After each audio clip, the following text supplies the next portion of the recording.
कविता पाटील रेसिपीजमध्ये आपल्या सर्वांचं अगदी मनापासून स्वागत आहे. मेथकूट ही महाराष्ट्रीयन पिढ्यानपिढ्या चालत आलेली एक जुनी पारंपरिक पाककृती आहे. घरी सहज उपलब्ध असणाऱ्या धान्यापासून सहज बनवता येईल अशी ही एक कोरडी चटणी असते. पूर्वीच्या काळी सकाळच्या नाश्त्याला ठराविकच पदार्थ असायचे. यामध्ये मेथकूट हा ठरलेला पदार्थ. गरम गरम भात, तूप आणि मेथकूट गरम गरम खाल्ल्यामुळे अग्निदीपन होते आणि दुपारच्या जेवणापर्यंत अगदी कडकडून भूक लागते. अगदी 6 महिन्याच्या बाळापासून ते वयस्कर लोकांपर्यंत सर्वांसाठीच अतिशय पौष्टिक अशी ही रेसिपी आहे. अगदी 6 महिन्याचं बाळ असेल तर भाताची पेज काढायची आणि या पेजमध्ये थोडंसं मेथकूट घालून हे बाळाला दिल्यास अतिशय पौष्टिक असतं. त्याचबरोबर घरात कोणी आजारी असेल तर त्यांना सुद्धा गरम गरम भातावरती हे मेथकूट घालून दिल्यास तोंडाला चव येते. त्याचबरोबर गरम गरम चपाती, भाकरी, उत्तप्पा, डोसा याच्यावरती सुद्धा हे मेथकूट पसरून खाल्ल्यास खूप छान अशी टेस्ट येते. त्याचबरोबर कोशिंबीरमध्ये सुद्धा आपण हे वापरू शकतो.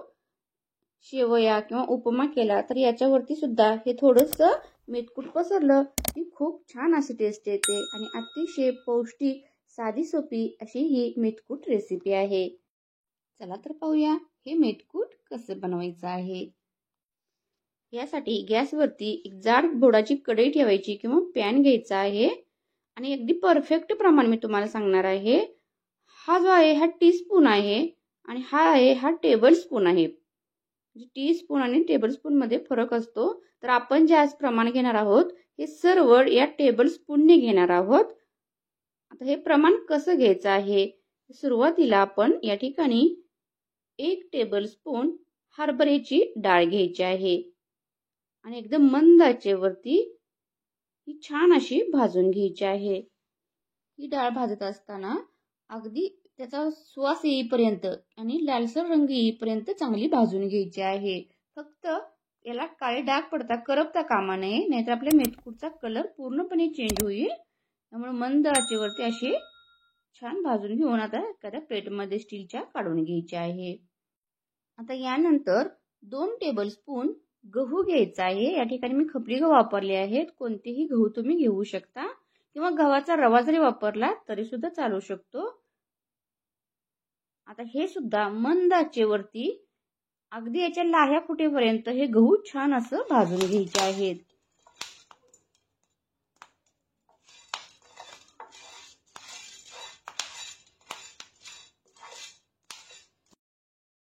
अगदी करपून न देता अशा प्रकारे याचा तडतड असा आवाज यायला लागला की हे गहू पण आपण प्लेटमध्ये काढून घ्यायचे आहेत.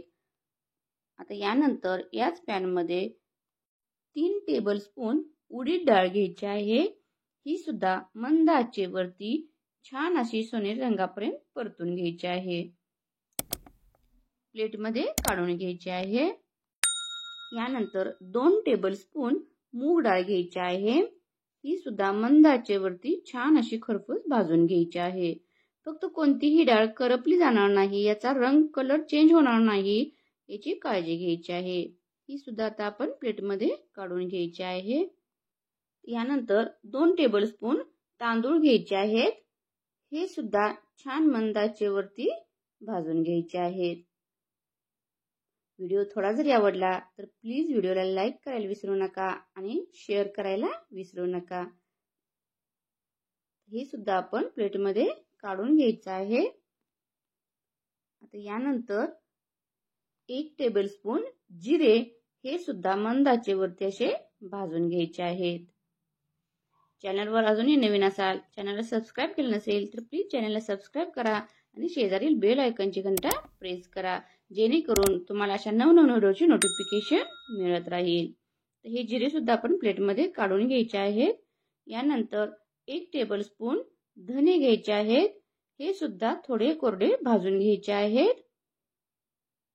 तर हे सुद्धा आपण प्लेटमध्ये काढून घ्यायचे. हे सर्व घटक वेगवेगळे भाजले ना म्हणजे अगदी व्यवस्थित भाजले जातात आणि अगदी मंद आचेवरती सावकाश भाजून घ्यायचे आहेत. म्हणजे याची पौष्टिकता टिकून राहते, करपले जाणार नाही, कलर मेथकूटचा आपला चेंज होणार नाही. पाव टेबलस्पून मेथीचे दाणे हे सुद्धा थोडे भाजून घ्यायचे आहेत खमंग आणि हे सुद्धा आता प्लेटमध्ये काढून घ्यायचे आहे। यानंतर 6 टेबलस्पून फुटाणा डाळ घ्यायचं आहे। हे ऑलरेडी भाजलेलं असतं तरी सुद्धा पुन्हा आणखी हे मंद आचेवरती भाजून घ्यायचं आहे। हे सुद्धा आता प्लेटमध्ये काढून घ्यायचं आहे। यानंतर 4 ते 5 लाल मिरची, 10 ते 12 काळी मिरी घ्यायची आहेत। दालचिनीचा तुकडा घ्यायचा आहे आणि 4 हिरवी वेलची घालायची आहे। हे सुद्धा मंद आचेवरती भाजून हे मसाले सुद्धा या डाळीमध्ये आता मिक्स करायचे आहेत।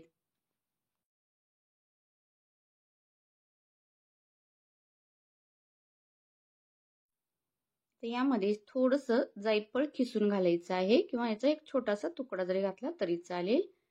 सुंठ पावडर 1 टीस्पून घालायचा आहे किंवा एक सुंठीचा तुकडा वापरला तरी चालेल। पाव चमचा हिंग पावडर वापरायची आहे, याऐवजी तुम्ही हिंगाचा खडा वापरला तरी चालेल। आता हे सर्व थंड झाल्यानंतर मिक्सर जारमध्ये घेऊन त्याची बारीक आपण आता पूड करणार आहोत। त्यापूर्वी यामध्ये आपण या मेथकूटला छान कलर येण्यासाठी, टेस्ट येण्यासाठी 1 टेबलस्पून हळद पावडर टाकायची आहे आणि 1 टीस्पून या ठिकाणी मीठ टाकायचं आहे। मीठ आपल्या टेस्टनुसार टाकलं तरी चालेल आणि याची आता छान अशी पूड करून घ्यायची आहे।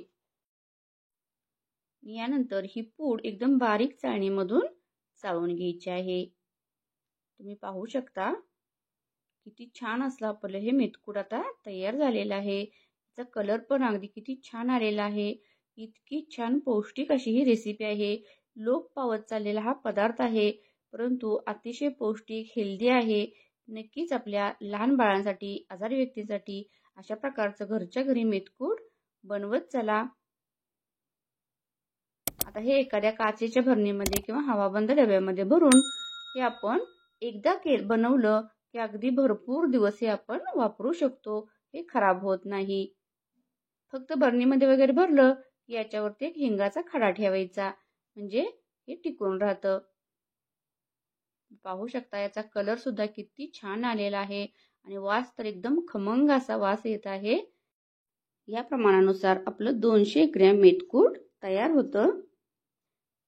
अगदी गरमागरम भात, त्याच्यावरती भरपूर असं तूप आणि हे मेथकूट अगदी तोंडाला पाणी सुटल्यासारखं होतं। तर नक्की अशा प्रकारे मेथकूट बनवून पहा आणि कमेंट करून कळवा तुम्हाला आजचा व्हिडिओ कसा वाटला। व्हिडिओ शेवटपर्यंत वॉच केल्याबद्दल मनापासून धन्यवाद। चला भेटू नेक्स्ट व्हिडिओमध्ये।